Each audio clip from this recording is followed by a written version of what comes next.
Hey guys, we're cleaning. We're gonna clean one of these New Zealand red snappers, or what they call New Zealand Alfonzino. I always start by taking the fins off, just because when I scrape the fish to get the scales off, these things are kind of jagged and a little dangerous. I don't want to poke myself. I come straight across the back to get a nice.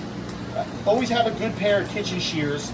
These are very, very nice scissors for that.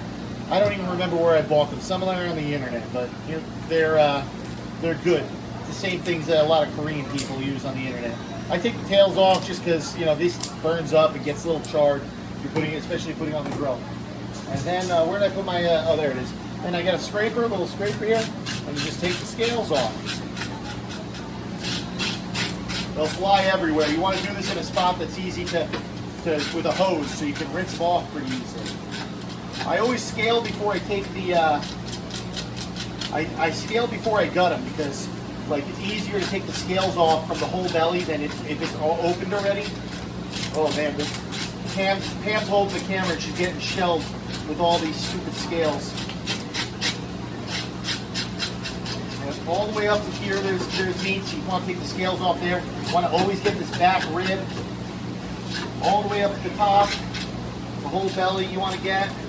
And the collars, because there's really good meat on the collars when you're grilling. And sometimes they have cheeks. This one, not so much, but you can take the scales off of cheeks.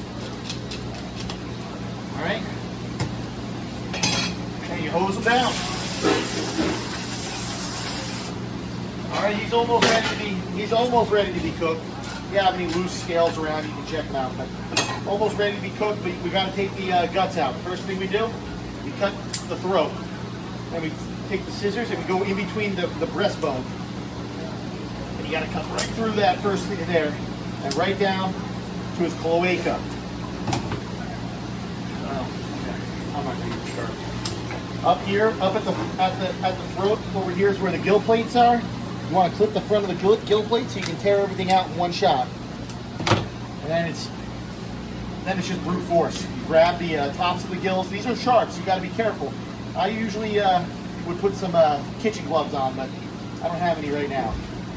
Just pull them out, and the guts should come out with the with the gills, like they did. Some of it's going to have to get scooped out. And in here, there's an air bladder. You want to scrape that, and then underneath the air bladder is a kidney. You want to scrape that a little bit too to get the extra blood out. And you rinse them out. Rinse them out good. You want every little bit of extra, the blood and everything, the heart, all those things just cause a little bit of that grit flavor, like iron. Okay.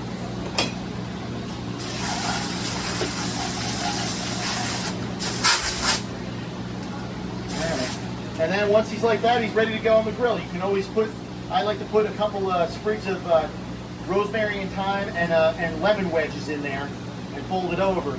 You can put vegetables in there, you can put rice, you can do whatever you want. But if you throw them in there, it'll permeate the flesh a little bit, giving it a real nice herby flavor. All right, thank you.